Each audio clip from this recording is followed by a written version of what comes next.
Hey guys, what's up? It's Marie with Swipe in the City. Good morning. We are recording earlier than usual today, Michelle. And we've got a really exciting episode for y'all as well. We'll get into that in a second. I'm excited. It's been a long time coming. But Michelle, how are you doing this morning? And what are you sipping on? Well, I feel like last weekend I was coming off of like 3 dates. And so I was like really actively living the swipe in the city life. I had one okay date, one not a match date, and then oh, and then I went out with someone who was really fucking cool, which we're not going to get into details because that's how you ruin shit, I right? feel like that was very like Little Red Riding Hood. Like there was the Yeah, best that was like I had the like, uncomfortable, and then there was the one that was like too comfortable, and then there's the one that's just right. okay. So let's talk about the fact that like for one of these days, uh, I was sitting at a table. I got there first. I had Blue with me, which I don't normally take Blue with me on a first date. However, this guy had told me he volunteers at Awesome Pets Alive. So he's an animal person. So And why not for you? yeah, I would be offended if someone like went out of their way to say they were like, if I went out of my way to tell someone I was an animal person and they didn't bring their dog, I'd be offended. So That's fair. this motherfucker, okay, that's rude. This guy shows up at the establishment. It's like an outdoor patio with a bar. Like a lot of places in Austin, you have your like outdoor tables for people who aren't here, right? So you have your outdoor tables and you walk up to the bar, you order, you open a tab or you don't, you walk back, whatever. So I wave at him because I recognize him from fucking Hinge. And he just walks right past me, goes all past me and past Blue, for the record, goes all the way to the bathroom, goes to the bathroom, goes out, goes to the bar, gets a drink. At no, like I already had a drink for the record, but like at no point was like, would you like a beverage? Nothing. Would Did Blue he like a eventually beverage? acknowledge you? He eventually, after he went to the bathroom and the bar, came back and was like, hey. And he's like, I really had to take a piss. And I'm like, first of all, I don't think that word, like, That's your first impression. so basically, we were not a match. Yeah, I feel like, okay, red flag or deal breaker, because to me, like, I get like you show up to a place, maybe you had a long drive or it's been a long day or whatever. You No, get no, there. no, no, no, no, no, no. He came from his home, which was 4 minutes away. Okay, I don't care. I'm like giving benefit of the doubt here. I've been in situations where you get to your destination Sure. and you have to pee so bad. Like, I mean, I'm talking like I drive, 12 hours to see my mom. And what do I do when I walk in the house? I have to pee really bad because I've been driving forever and drinking a lot of pop because that's what I do.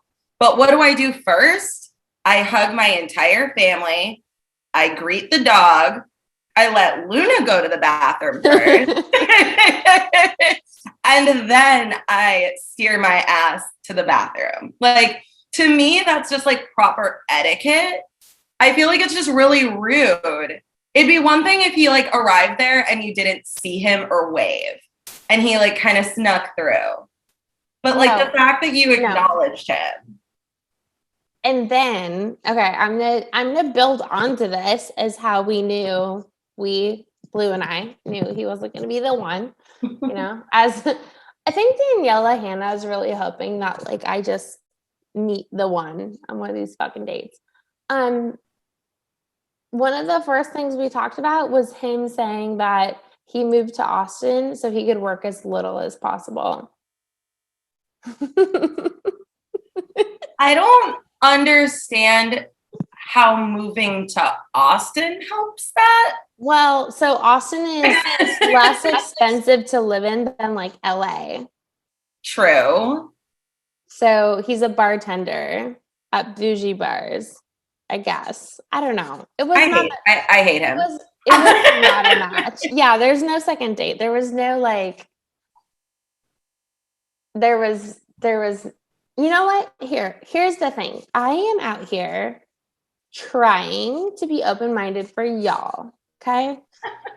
I'm doing it For the y'all. listeners. For our listeners. I won't say I'm doing it for my mom because my mom would be like, just go to Eddie V's and just order a steak. And whatever man comes up to you, like he's the one. No man is gonna come up to me while I'm just like eating a steak. Anyways, so oh boy. Marie, what the fuck are you drinking? I am drinking a Corona. It's leftover from what's it called? From Cinco de Mayo. I ordered an 18-pack on Wednesday. And I'm not going to lie, like Corona is like a guilty pleasure beer of mine. And I also I did this last year for Cinco de Mayo too, because of coronavirus. I personally find it hilarious. I love that for you. I'm drinking, oh God. I have the Hop Valley Cryo Stash Imperial IPA. Awful. For breakfast. This is what I have for breakfast. So classic. Marie, what's going on with you? Tell me about your life. Have you told our listeners about your relationship life lately? I'm not sure. To be quite frank, okay, all right. For anybody not watching the video, Michelle took one sip of this beer and like stuck her tongue out and made a face. I'm not sure if maybe she's just hungover. All right, not a winner. That wasn't my favorite of the four when we did that beer tasting last week either. I liked the one that was in the green can. But anyways,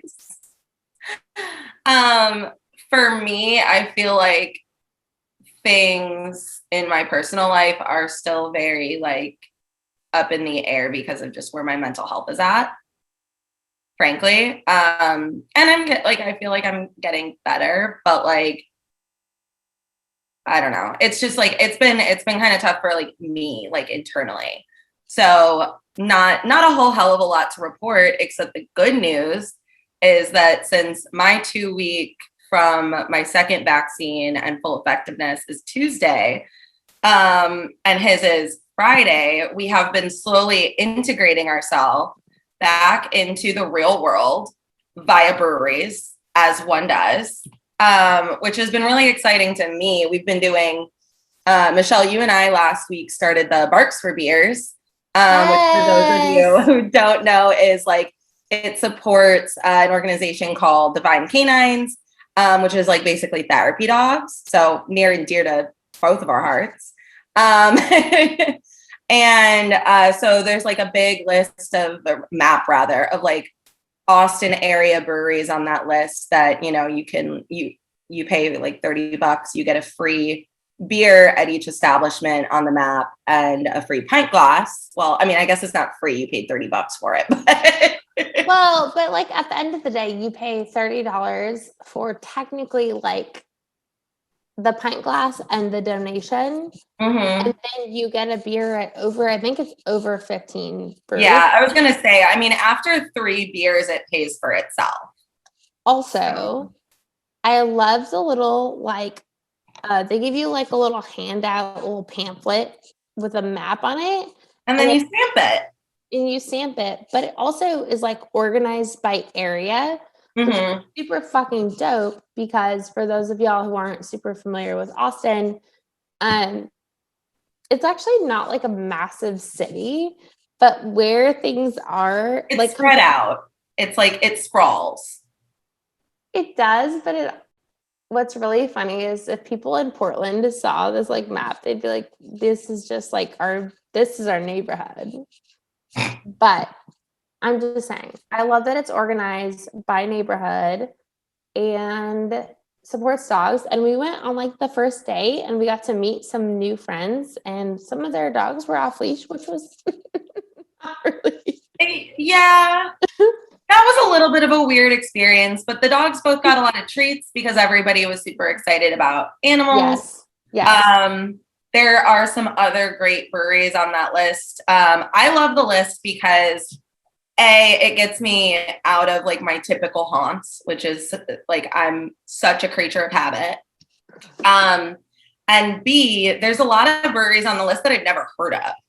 So that was really cool for me. Like last night, we went to Oddwood Brewing. And literally I've been like coveting their pizza. I was looking through the list on Monday and I was like, oh my God, the pizza here looks so good. And of course on Monday they're closed because they're a brewery. So we decided to go there and get some pizza last night, which was awesome. Like I had a hazy IPA it was thick, but it was juicy. I really enjoyed it. And so it's been kind of fun to start getting back into like the real world and doing some of the things that like I love that are outside of my apartment. So we are so fucking pumped to bring back Dante. If y'all remember, he was on I don't remember what we called it, but it was like our Black Voices panel. And we wanted to bring him back to share his experiences and stories, and just like, we get beers and he just tells me this fucking crazy ass shit that people subject him to. And so we just want him to come here and share it. So Dante, would you give a quick elevator pitch for yourself, please, babe? Yeah. Hi, everybody. I'm Dante. I want to thank you, Michelle and Marie, for having me back. I'm living in Austin, Texas, still single, and still out there looking. You can find me on Bumble. Only Bumble? Bumble and OkCupid a little bit. I would say probably mostly Bumble. Everybody keeps telling me I should try Hinge. So maybe I will give Hinge a shot. I actually just met with some friends who I hadn't seen in a while, and they met on Hinge, and they just gave it like a rave review. So I'll have to give Hinge a shot. But still living in Austin. Summertime. It's May right now, so it's time for Barks for Beers. So you will be finding me out at all the breweries around town, getting my passport stamped. That's me, just living in Austin, still working remote, thankfully, hanging out with my dog Rhodey, who is asleep somewhere here. But yeah. And Dante, not to push, but for context, for those people who are not viewing on YouTube, you said you're single. Yes. What's your dating style? Do you date women, men? I'm gay. I date men. I'm a gay Black man in Austin, Texas. And at first when you said dating style, I was like, oh, I don't. what's my type? I don't have a type. Are you nice?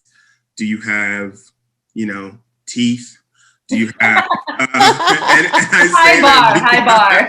I say that because I have shown up on several dates where the person reveals that they don't have teeth. So that for me has now become, that has happened to me several times. I've actually I've experienced this. It was in Portland where they had fewer teeth than I thought they had. Is that like teeth fishing, like catfishing or hat fishing? It's this thing where, yeah. Well, yeah. I guess there are teeth fishing, because and what I've started to notice now, and hopefully this is helpful for people, but if I ever come across profiles where all of the smiles are closed mouth smiles, where every smile is that for me is now a red flag. I've been traumatized by the toothless wonders who have done those no teeth smiles and then have showed up on the date like surprise, so. So to piggyback on that, I 100% have noticed when people What's the thing about it is what I've noticed, at least from my perspective, is that most of the people that do that, where they just like don't show their teeth, it's not even like they don't even have like missing teeth or fucked up teeth. It's just like they're insecure about like a tiny little gap or something. Whereas when I meet them, or if I see an actual like a picture where they're smiling, I'm like, you should just be comfortable. But the insecurity, it's like the insecurity itself, that to me is a distractant. Like I'm not trying to play that game. No, because that like just spreads into just more things, and if they're insecure about that, who knows what else is lurking. Because like me, like I don't have a perfect smile. I have a gap in my teeth but you will still see me smiling in all my pictures. I still smile like regularly. So I say out there, if you got gaps or whatever, go ahead and smile. Smile. It's beautiful. There's an energy when you see somebody smiling in a photo too. Like for me, when I see, or like I'm thinking specifically too, to like people on Instagram, especially women, they do that like pout, either like the pout and the smize, and they literally never like give you a tooth smile. And I'm just like, are you unhappy? Like, like, can I give you a hug? Well, so that's like, I recently went through my like Hinge photos, and I was like, some of these feel like, even though they were like a year ago, I was like, some of these feel a little bit less like my current body type or whatever, right? So I went through and I added one, and I added a photo, and every time I look at it, I kind of like, I struggle a little bit because I like my smile's not perfect. It's like at an angle, whatever, but it's like blue, and I'm in my ratio brewing like crop top. I'm at, it just, that is what you're going to see when you show up on a date with me. And so even though it's hard to like put that out there, and to be completely honest, I think I've gotten like, I don't keep track, but like fewer matches now that I have some of these more like whatever real photos. When you show up, you are literally showing up to me in that ratio brewing crop top with blue at Luster Pearl East. I love that crop top too. It is the most comfy crop top. Also today, if anyone's wondering, I'm wearing my Maui brewing crop top. No one was wondering. It's fine. It's on YouTube. Anyways, very nice. Dante. It's very nice. I am wearing just a regular polo shirt. I saw myself on the last one when I didn't know there was going to be video, and I was just wearing like a t-shirt that I work out in, and I was like, oh no. In case the people see it and they want to swipe right. I have a polo on today. Okay, so before we jump into basically just talking about you, Dante, where can folks find you? On Instagram, on other channels? How do people find you? My main social media that I use is Instagram, and it's just Dante_ATX, DANTE_ATX, and you'll see me. I post, pictures of me when I'm out and about around town. You're going to start seeing a lot of stories with breweries, with my dog. I do a lot of cooking stories on there too, because, since we've been pretty much all at home for the past year, I've been cooking a lot more. So yeah, just see that. But yeah, absolutely. Feel free to reach out, hit me up on Instagram. Slide into his DMs. If you like what you see, I love it. And so, we already kind of touched, I feel like, let's start at the beginning, right? Like dating apps, we've kind of touched on it a little bit. You mentioned the ones that you're on. And I'm curious too, just dating from your perspective, like, why did you choose those apps over other apps? Or have you been on other apps and found like... Yeah, I think because, of course, like, when you first, like move to a new city or whatever, everybody's like, oh, well, just get on Grindr, because Grindr is kind of that instant, kind of, I don't want to say instant like gratification, but it's definitely quicker. Yeah. It's like, it's a quicker way to, kind of meet people and like talk to people and everything. But of course, anybody who knows what Grindr is. Hey, Dante. Yeah. I'm so sorry to interrupt. Would you, for the people who don't know, would you let them know like what Grindr is and how it's different from other apps, please? Yeah. Well, Grindr is different from other apps because it is, at least from what I understand, it started out as like just purely like a hookup app. Like basically like, you get on there, you say who you are, what you want, what you're looking for, and you get your little broop, and then you are like, oh, because that is the noise that it makes. If you ever hear that noise and you're out in public, you are by someone who's on Grindr. Like that. Oh, if you ever hear that noise anywhere out in public, like then you know that you're sitting next to somebody who is who just. Can you make the noise again? Yeah, it just broop, like you like you will hear it, and but I would say like and I'm sure but there's still people out there who are using it like purely for that point, but for me, like as I've gotten older and stuff, I'm actually looking for something like an actual connection. How long have you been in Austin? Yeah, I've been in Austin for 8 years. I moved here in 2013. You bet. Yeah. So I've been here for a minute. It definitely feels like home. And I've been single the whole 8 years too, but that's okay.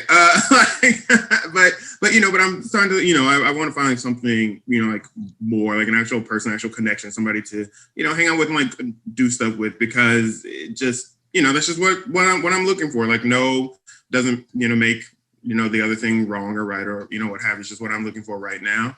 And I just kind of found that, no matter what you put, because I've even met and talked to like other, gay men who are like, well, I use Grindr to meet friends. Like they said they're like, I use Grindr to like meet friends and stuff like that. And so I was like, oh, well then maybe I can still use it to, maybe meet friends or meet like somebody who actually is interested in going out on a date. But it seems like no matter what you put in your profile, like, and there's the messages are all the same. They're all the same. And it ain't, do you want to go out on a date?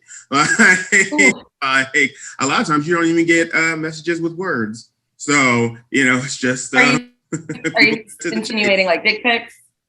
Actually the reverse. I get a lot of butt pics.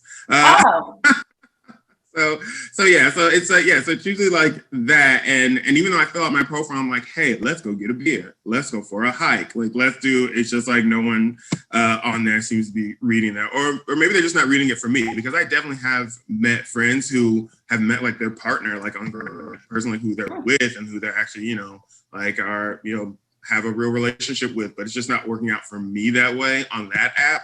So I moved over to like, to Bumble, OkCupid. I think I talked about it last time. I tried the BLK app for a little while, but it's mostly bots. Hey. I tried. That's weird. Hey, Dante, I'm going to interrupt you a couple of times for the people who are listening who don't know, what is BLK? So the BLK app, it is an app that is geared toward, Black people. BLK, just, an abbreviation for Black. Sure. And so what I've seen is that it is either you are a Black person looking for a Black person, or I've seen if you're someone else who is specifically interested in Black people, then you can, meet them on that app. But it's a fairly new app, so it's still got a lot of bugs, and it's just not working out very well. And there's a lot of, it's buggy, like, so it just doesn't work. It doesn't even really factor in, what you say you're looking for. Like, I set like my distance at like 50 miles, and the only people who show up on there are people who are like 500 miles away. So apparently they got a decimal off or something in their programming because it's not showing me like, people in my vicinity. And and then I've also tried, there was an app called Taimi, Taimi, which is like a gay dating app. And I tried it like some years ago, and it was another one that was just really like buggy and just didn't work very well. And you'd get like matches, and you'd maybe get like one conversation, and then the app would just crash. And so so I stick to the ones that I hear work. So Bumble, OkCupid, they've been around for a while, so I try. So I'm pretty much like strictly on those right now, Well, and it sounds like those are the ones that are like more, I mean, they're obviously more well-known, straight people, bi, like whatever, everybody is on those apps. Do you feel like with like when it comes to like specifically like any of the like gay apps? Is it just that they're not working? Like, do we need more representation there? I think so. Yeah, I think we do. Like, I think we need like maybe like more like, you know, even if they aren't, you know, like specific like gay apps, if they're just for, you know, anybody in, you know, the queer community, like anybody LGBTQIA community, we need them to actually work. Like, I think that's the thing, like that I'm kind of seeing that's a little, you know, disappointing. And I don't know if that's just maybe a money thing or maybe a software thing or what have you, but it just seems like they don't really work like that well. But at least I'm happy that, you know, that the other apps like OkCupid and Bumble and Hinge, and I'm sure there are plenty of others that I'm missing. Oh, Plenty of Fish. There you go. I'm sure there are other ones that I'm missing. I'm glad that they have like opened up, you know, at least to where you can, you know, kind of look for different people, and they seem to be pretty reliable as far as functionality, but it's not necessarily in terms of success. So Dante, when you say work and you're talking about, again, not like I don't know, maybe we'll inspire someone to like fix this shit. Mm-hmm. But when you say work and you're talking about some of these LGBT, like some of these specific apps, you're saying like the algorithm and like what it's presenting to you with what your inputs are, right? So you're saying like I say, or you say, I'm looking for men within 50 miles with one additional like criterion point, right? Mm-hmm. And then the app is just like, here are people 300 miles away who are women with big titties, like right? It's like you're basically saying like the algorithms and the experience and what's happening is not actually relevant enough or like smart enough to what you're saying. Is that what you're saying? Yeah. There's that, and then just from a purely just functional standpoint, like they just crash. Like, you know, like you try to send a message, or you try to or you just first open the app, you know, it does a thing where it looks like it's loading, and then boom, you're back to your home screen. So I found that a lot with the Timey app, with the BLK app. They both just kind of crash, and then that's just, you know, you kind of just get frustrated, and you're like, well, I'm gonna keep trying with this app that doesn't even work. And like I said, I know BLK in particular is really, really new, so I'm sure there's probably lots of bugs and things that need to get worked out. So maybe in a couple months I'll go back to it, and it'll be a completely different experience, you know? Yeah. So. Are you using an Android? Because I feel like that's Marie's next question. No, I use an iPhone. Oh no, I could tell he was an iPhone person. I am an iPhone person, yeah. That's so funny. I mean, we had to. It's drink every time I make fun of Michelle and her stupid Android that doesn't work. No, my fucking phone now will not, like I walk blue, and for 90% of our walk, it won't send or receive messages. So I'll send Marie the same message 18 times as I'm walking, because I'm a very impatient person and I'm very fucking irritated by the fact that my phone will just send the message. And then I'll text her on Instagram. I'll be like, did you get my message? And she's like, what? I'm like, I'm late. And then she'll just show up at my fucking apartment. And I'm like, I'll send her the screenshot, and it's me texting her 18 fucking times. So T-Mobile can go suck a dick. That's all. I was gonna say, is it time to come over to the iPhone world, or no? I've been trying to convince her since I've known her. She's stubborn. But anyways, so Dante, I'm curious, and forgive me. So where are you from prior to moving to Austin? You've been here for 8 years. Where did you live? I'm originally from Houston. Born and raised in Houston, and lived there for the first 18 years. And then as soon as I turned 18, I was like, I'm out of here. And I moved to right. I was like, peace. I moved to San Antonio. I did undergrad at UTSA, and then I actually moved to Florida for a few years. And yes, I did work for Disney World. So I was there for a while, and awesome. So that was a, good time too. But then I ended up coming back to Texas, and now I'm in Austin. So mostly a lifelong Texan. Yeah, I mean, and so Texas, like through and through, how would you say, out of curiosity, like how would you say that the gay dating scene compares city to city? Because I know I feel like I compare the dating scene just generally from where I'm from in Chicago to Austin. Yeah, I'd say Austin seems like there are more people, but and more. And one thing I will say, like, and I don't know if it just deals with maybe the age, like the mean age of the population, or have you, and whatnot. But I definitely have seen more. I guess maybe it kind of seems to skew younger, like here, than it does in Houston. And I don't know if it's, I don't know. I mean, from what I can tell, Houston seems to be a bit more, maybe kind of conservative, religious based than Austin, just, from my experience. And so I definitely found it more difficult to be, out in Houston, just because it just was, it was just more difficult there than it is here. And I'm older there. So I would say, like, I've done most of my dating experience has been in either Austin or San Antonio. And I've found, at least so far, Austin seems to be like the most consistent. I don't know. So yeah. No, I feel like that's super fair. Man, so many avenues to go down. Yeah. What are some of the I know some, but what are some of the challenges that you face with being a Black man dating in Austin? Which is like a progressive city in Texas, but like not.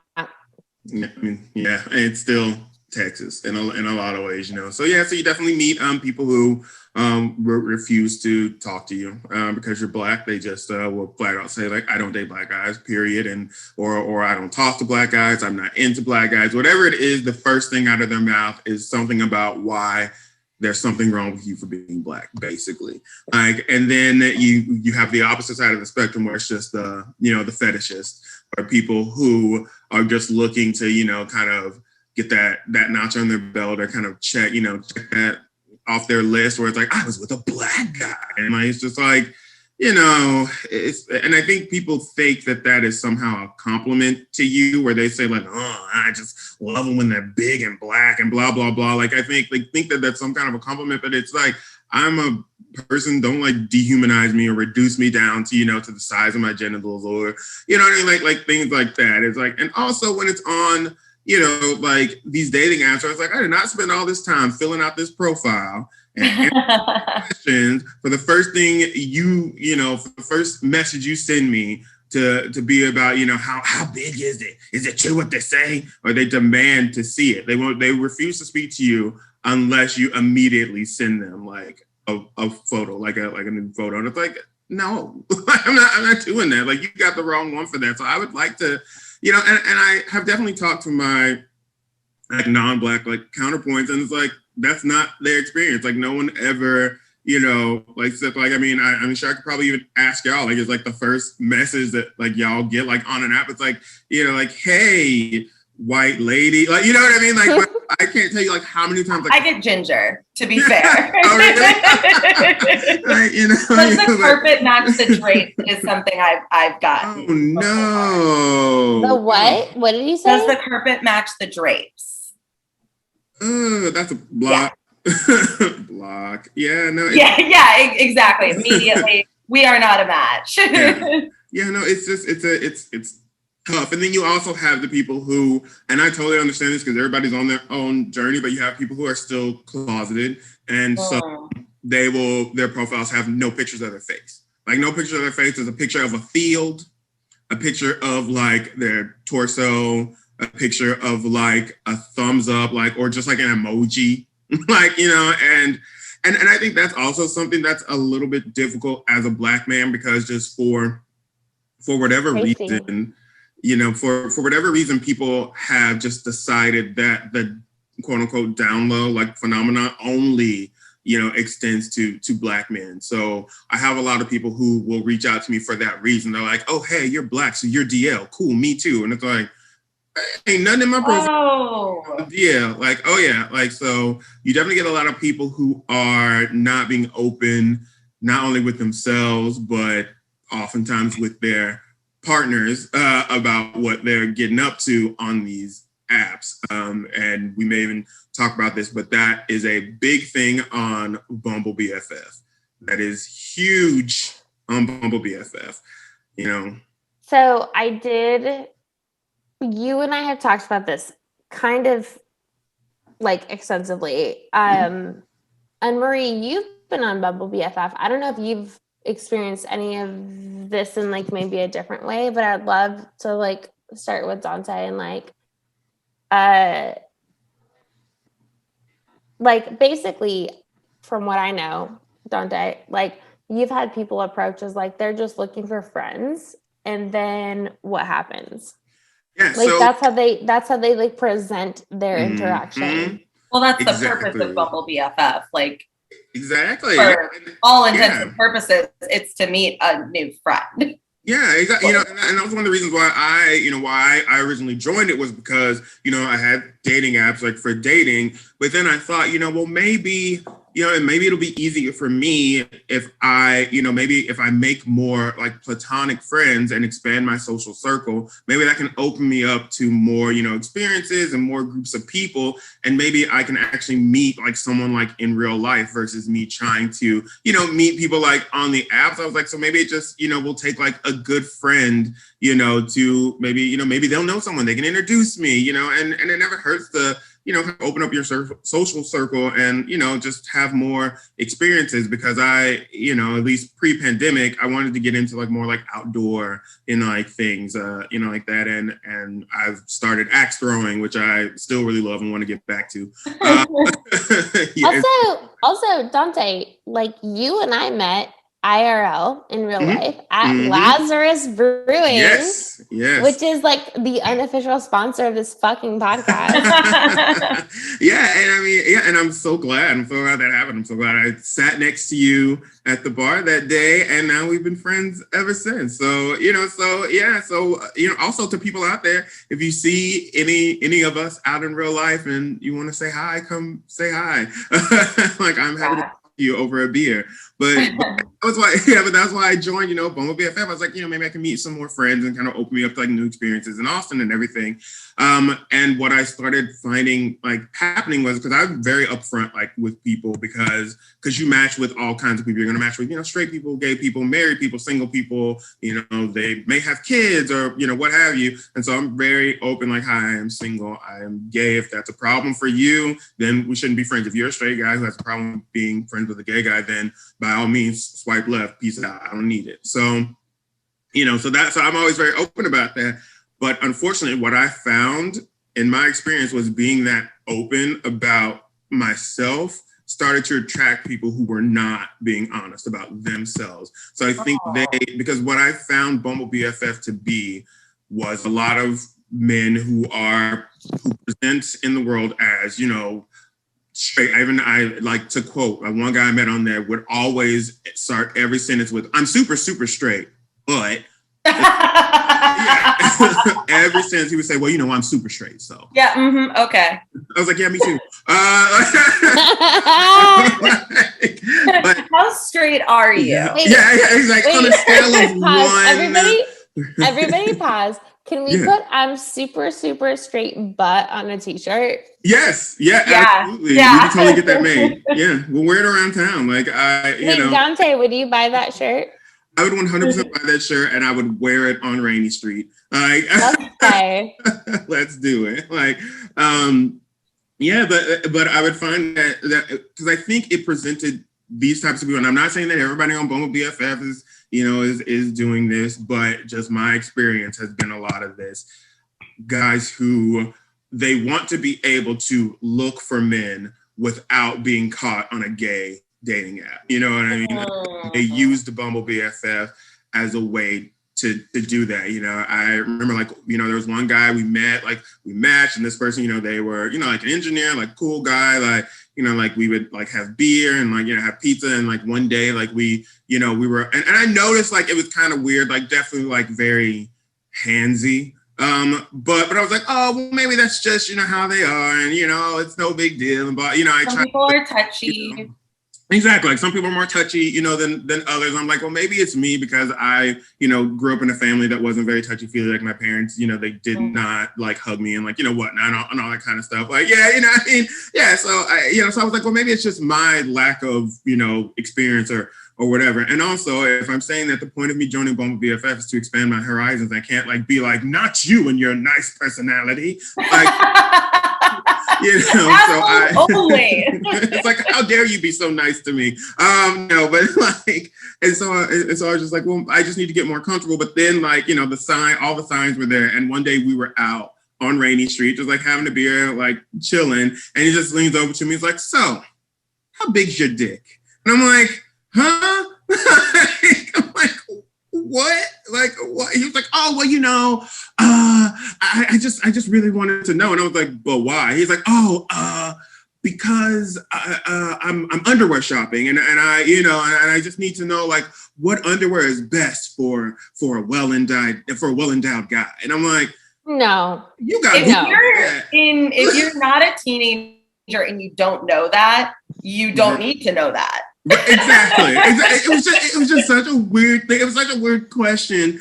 And I, you know, and of course, like I try to play it off. I'm like, you crazy, you know, whatever. Like, you know, like, you know, and so, and then like, you know, like I said, we're just on Rainy Street hanging, and it's like, so do you know where the gay bars are? Wait, same person, same conversation. Same conversation. The same like night. Like I'm trying to like play it off and like not like feed into it, but it's like, you know. And not to dig into this, but this person is like, I don't want to say presents as straight, but like. Well, this person presented themselves as straight. This is the person who. This is the same person who said, I'm really, really straight, but super straight. Yeah, this is Mr. Super straight. I'm sorry. Mr. Super straight. Mr. Super straight. He wears hey, guess what? Everything's a spectrum. He wears an S on his chest with an arrow. It points straight up. But then he was like, so you know where the gay bars are? I mean, we could go to a gay bar. I mean, to make you more comfortable, not for me, for you. He was like, you know, I just want you to be comfortable in your environment. I was like, I'm comfortable right here. I'm cool. Like, they got liquor. I'm great. Like, like they have drinks. They have music. I'm fine. He was like, oh, well, I mean, we could still just go to one, you know, just to make you feel better. And I'm like, do you just want to go like to one? And so I went ahead and like I took him, but I think that's also something with guys like that. They want to use you as kind of like their intro in case they ever get spotted at a gay bar. They're like, oh no, I wasn't here for me. I came here for him. It is for my friend. Like I didn't want to come here. Like, oh, you know, but he drugged me here. He made me come. Like, and so this guy. And of course, like I took him in there, and of course, like he immediately just like you could kind of see like it was like somebody going into like space for the first time. Like his eyes just widen up, and he just, you know, and every single time like we hung out like subsequently, he kind of like, oh, we should just pop into Highland for like just like a second. Like, you know, I mean, it's right there. Meanwhile, we're like 20 miles away. It's like, it's right. Let's pop in. Let's see what's going on in there. Like every single like time. And yeah. It just, it breaks my heart a little bit that like, people feel so, it's one thing to be like to like dabble and poke, right? To be like, sure. But when people are like that, making an excuse. They're making an excuse. Like they don't want this to be their decision. Mm-hmm. But like it's beyond that. But it's like it's also like their familial pressures and their religious pressures and all these other things that they like aren't able to like break through. Like it just, I don't know, it just makes me sad. Like it makes me really sad too, because I had, all of that. I mean, that's part of the reason, a big part of the reason why I left at 18. I was like, if I stay here with my family forever, I will never be able to be, who you are. Yeah. And live the life, that that I know is meant for me, to live. And I still deal with that. I kind of talked about it with you guys last time. Like my parents, they're not okay with it. They don't accept me. I have one sibling who is probably the most bigoted human being I've ever met in my life. So I, definitely deal with that, that familial kind of attempt to influence and, and control, I would say even more so. And so, I came out here. I'm in Austin. I'm out living my life, and if they don't like it, that's just really unfortunate. But I deserve to love and be loved, and there should be no guilt or shame or anything, surrounding that.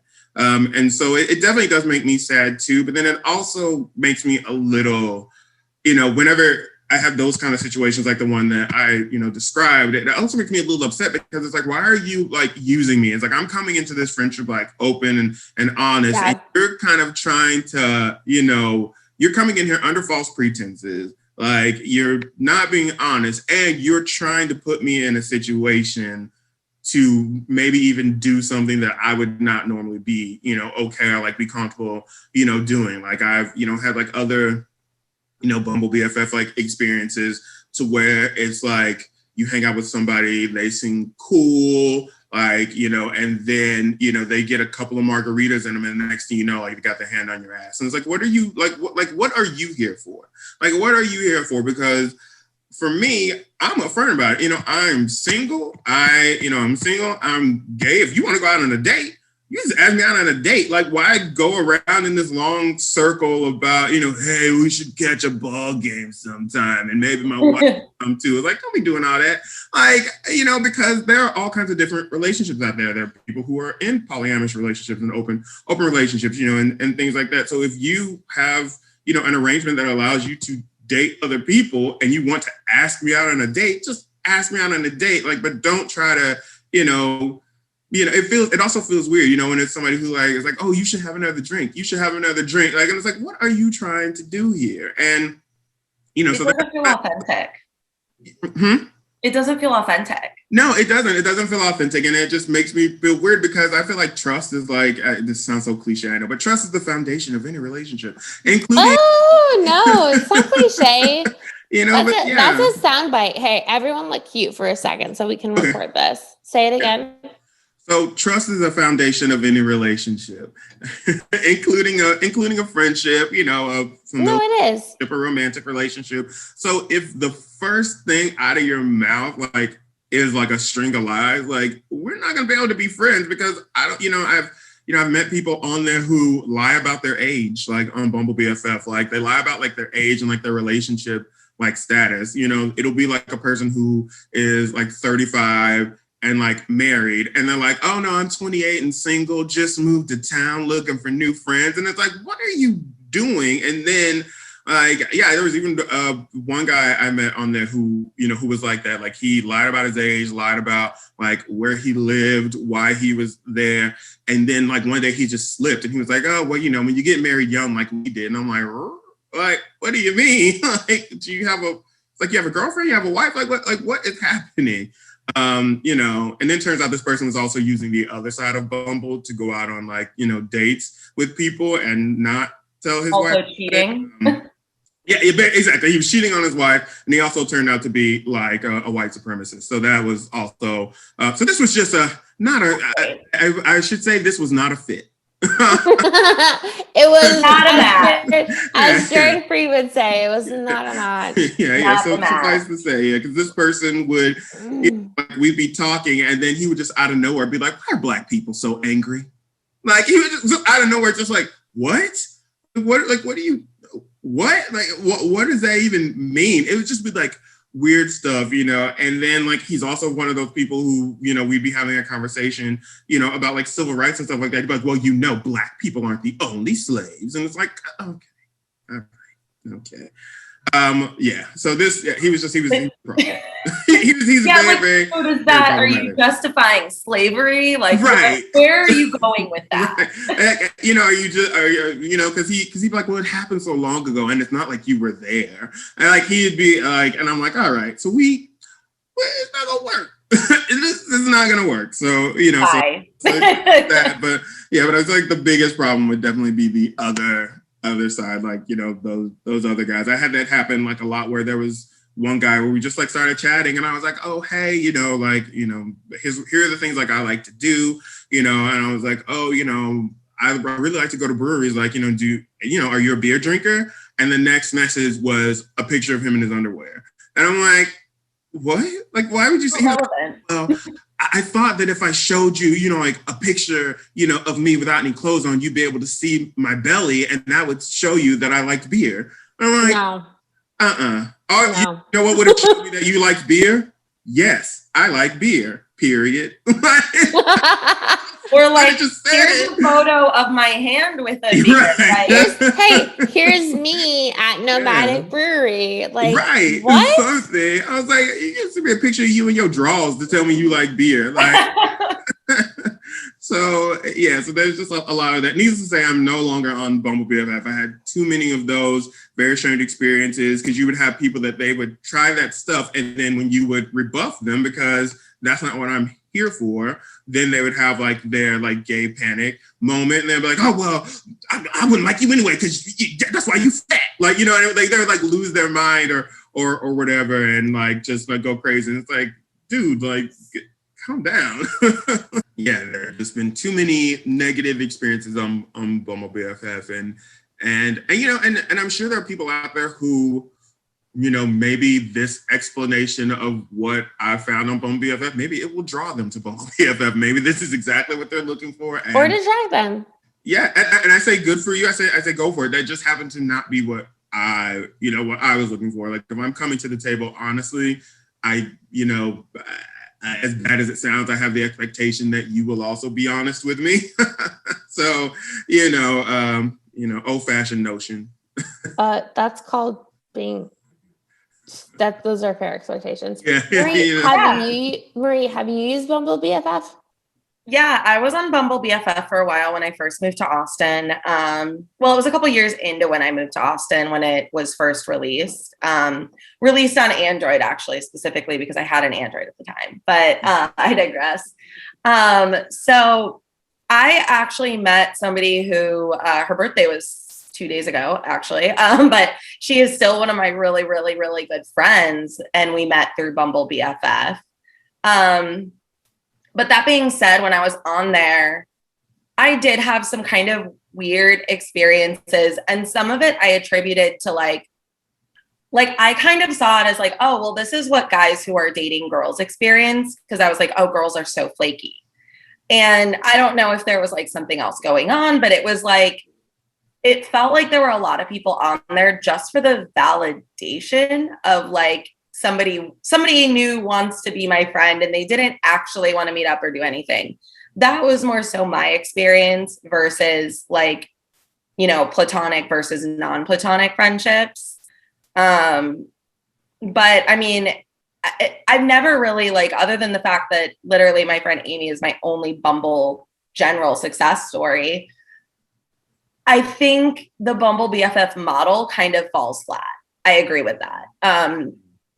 I think Bumble being primarily a dating app, being on it, you just kind of automatically go towards that. Like your brain kind of shifts. Yeah. But I don't know, maybe somebody else out there has another experience or a different perception of it. I also just don't like Bumble generally. I really hate Bumble as a brand. I mean, I have a couple of success stories. Yeah. But, I have I'll say two really good friends that I actually did meet who were honest about their intentions. Like one of them, like I'm going to be out at Barks for Beers tomorrow. Like we're still friends to this day. Like we've hung out, we've traveled together and everything. This is somebody who's actually, really cool and a good friend. So I will say it wasn't all bad, but there was a lot of funny experiences, I should say. Wait, so Dante, have you tried Hinge? I have not tried Hinge yet. No. Okay, the only reason I say it is that it's our favorite. Okay. Well, did you meet Marie? Did you meet Taylor Swift guy on Hinge? Mm-hmm. So Marie has a boyfriend. Oh, yeah, cool. Yay! Oh, you did it. And she That makes me happy, Hinge. especially like to hear. I love hearing like success stories, you know, because it gives me hope. Oh. Hinge is a little bit different because there's not the swiping motion. And so I think that shifts the way you go into it, because it kind of forces you to be a little bit more intentional. Yes, you can go and you can like the first picture of every single person that you see on there, but you're liking something versus just swiping yes. And so you're kind of indicating like, oh, well, like I like this response. I like this prompt. I like this photo. And it kind of forces, you're also given, like, you can like it. You're also given the opportunity right there to make a quick comment. So I think it kind of forces you to be more intentional about the way that you're approaching dating and dating apps. And swiping, I feel like it's so easy to just, literally, it's a game. It makes you feel like you are playing a game. Yeah, it really is. And I do think that it's kind of what you were saying before, Marie. I think some people are just on the apps for the validation of knowing that somebody likes them, like without sort of intention to follow through behind it. Like I've even had like so many times where I'll swipe right on somebody, it'll match, and then the first message they immediately unmatch. And it's like they just wanted to know. I know, because I didn't say anything other than hello. But it's like, I think it is, they just want that validation of knowing that you liked them, and now you've served your purpose, unmatch, block, you're done. So I think I will try Hinge. Maybe when we all meet up for a beer in real life, y'all can help me build my Hinge profile. Can we please? So from a dating perspective, where I wanted to go was, if you're open to it, like, what are the things for people to keep in mind? Yeah. And like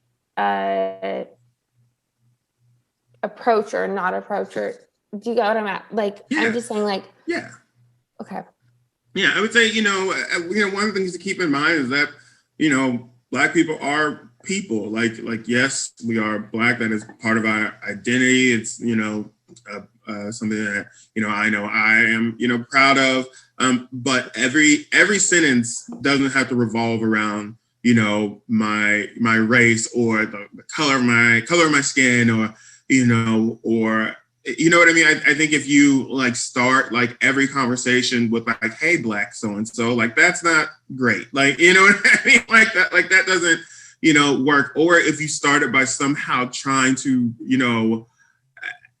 I'm not sure quite how to word this, but sometimes people, will reach out and kind of like, say, oh, well, I don't mind that you're Black. And it's like, oh, thank you. Like, you know what I mean? As if they're doing you some kind of a favor. It's like, you know what I mean? Like, oh, I'm okay with talking to somebody, who's Black like you. And it's like, thank you so much for your consideration. Like, I mean, it's like that. I would say, like, and I think maybe sometimes people mean well, or I think maybe they want to maybe reassure you, or it could just be something that they just want to, put out there. Like, I really love Black men. And it's like, what I would say to people is, if we have matched on an app, or if we, are in conversation, that's assumed. Like, that's an assumption. I assume that you like Black men if you have swiped right on me and we are now talking. Like, so you don't need to open with that. Like, you don't. That does not have to be the intro to your term paper. Is why you're okay with Black men. So that assumption is there, and great, and guess what? I like you too. So now let's move past that and keep talking. And I would also say to be aware of unintentional microaggressions. Like, I think sometimes people think they're being funny. Like, let's say like you're on a date and you want to take a picture, and they make the comment of like, oh, well, make sure you smile so I can see you. Like, don't do that. You know what I mean? Like, don't do, things like that. I had somebody one time say, and they thought it was funny because I have a tattoo. And they're kind of like, oh, well, I didn't know tattoos would show up on someone as dark as you. Like, like things like that I think in their mind is maybe inquisitive, but that's like, don't do that.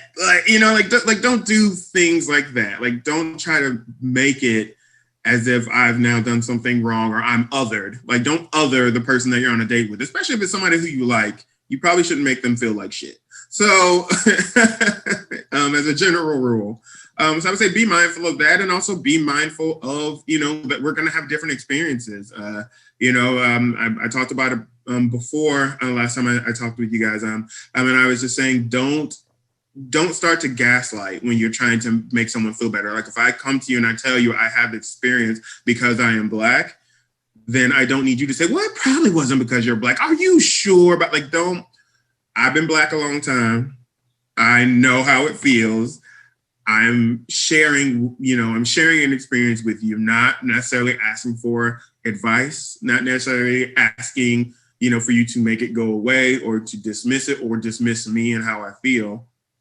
So just be mindful that we're going to have different experiences. And just because it's not happening to you doesn't mean it's not happening, and that's something that I've, definitely had to deal with quite a bit in dating and with friendships. When I try to, explain to people, I get comments, about my hair not being professional.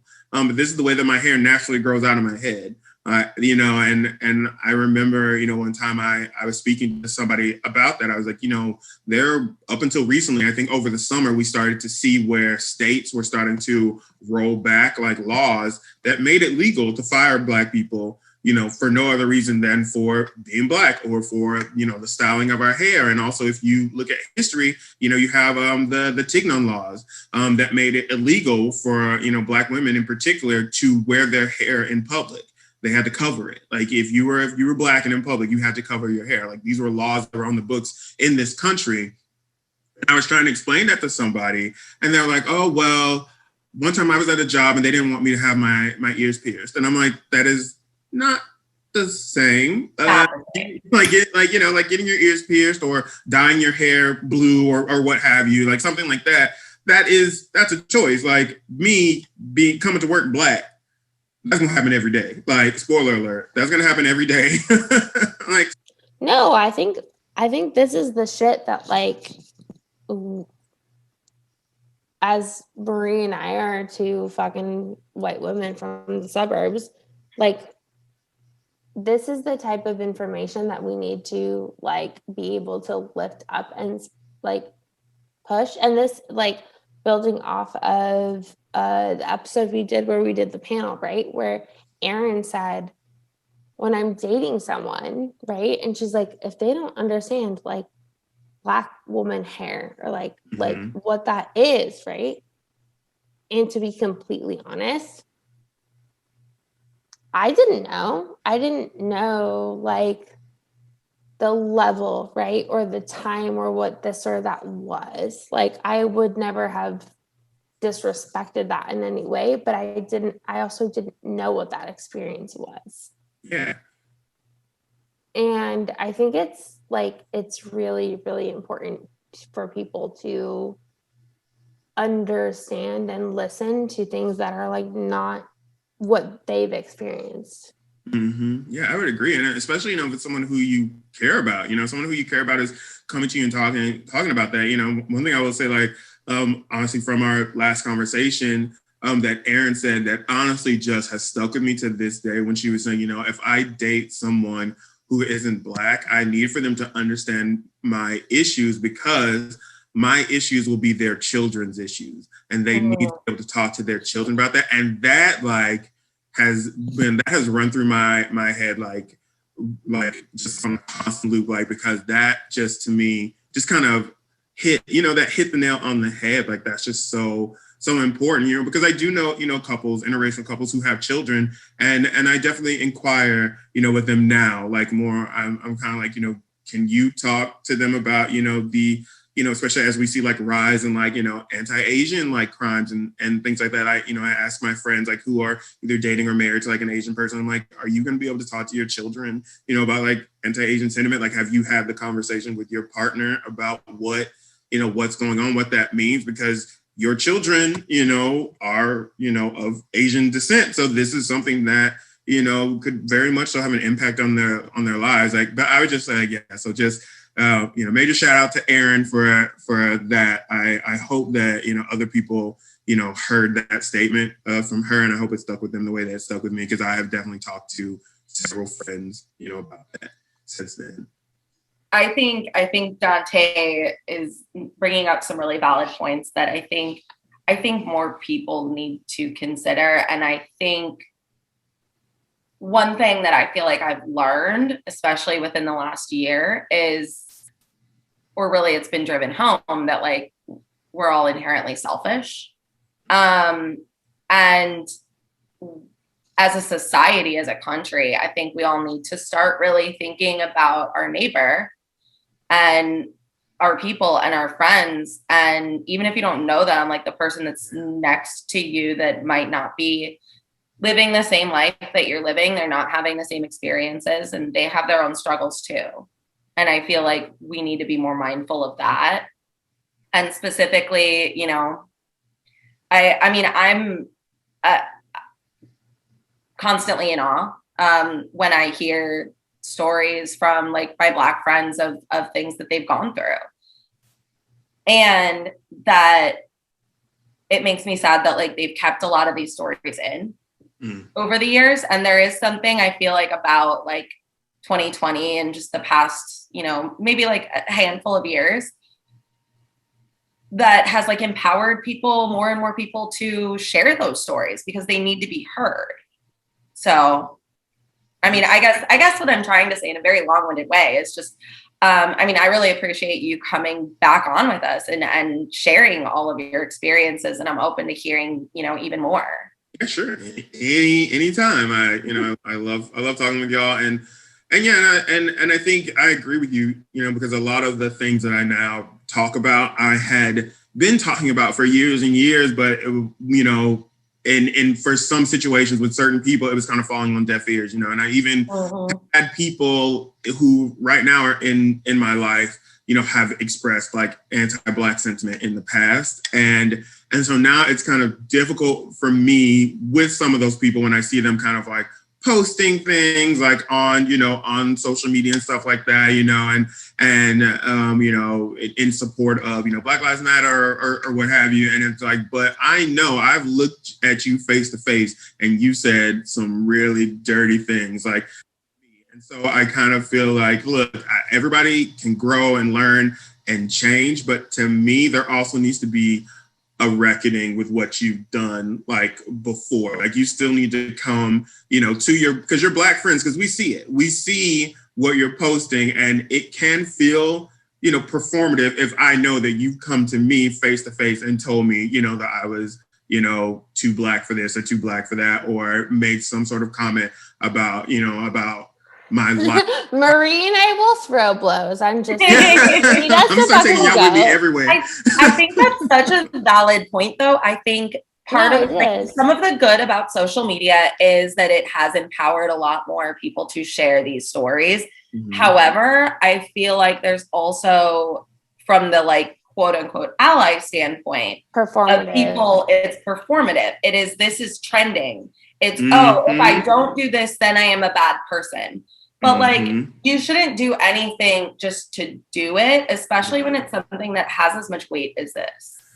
Yeah, when it's something that really is life and death, life and death, circumstances here, potentially life and death consequences, like, and so, yeah, I agree with you, there. So that would just be my thing. I know I'm working my own stuff out to all the people in my life. No, share it. No, say it. This is your platform. But I'm just saying there are definitely certain people in my life who I now see posting certain things, and I would just say it's not having the impact that you think it's having, because I know what you have said, in real life. And so I would just say, kind of reckon with that. before you put yourself out there as like ally of the year. And to all the people out there who are real allies, thank you. We love you, and and we appreciate it. On behalf of all of Blacklandia,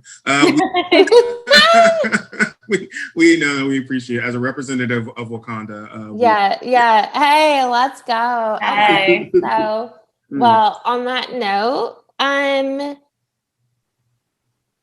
fuck, man, we covered a lot. Yeah. I feel like that was just the mic drop, though. Like, that was have to have a conclusion. So, Dante, where can people find you, babe? Yeah, I'm on Instagram at Dante_ATX, DANTE_ATX. And feel free to reach out. I'm there. Slide into his DMs. He's single. Barks for beers all month That's long. right. Yes. Yeah. You will find me around Austin, Barks for Beers. I'll be posting on my story at all the awesome breweries that I'm visiting. I'll hit you up after this because that's like my plan. That and the side pool party. Yes. Michelle, who's pouting because she's going on a boat later. So no. Ooh. No apologies, girl. Michelle, where can people find us? Swipe in the city on all platforms. Instagram, Facebook, Twitter, Spotify, SoundCloud, and Apple Podcasts. And Gmail. Also, you can email us. We've only gotten one email thus far, so. We've gotten two. Your mom sent one, too. My mom. Wait, what? Yeah, your mom sent one. Also, shout out to Daniela Hannah. On that note, thank you, everybody. Thank you, everybody, for listening. Thank you so much, Dante, for joining us today. Thank you for having me. Awesome. And I look forward to having a beer with you later.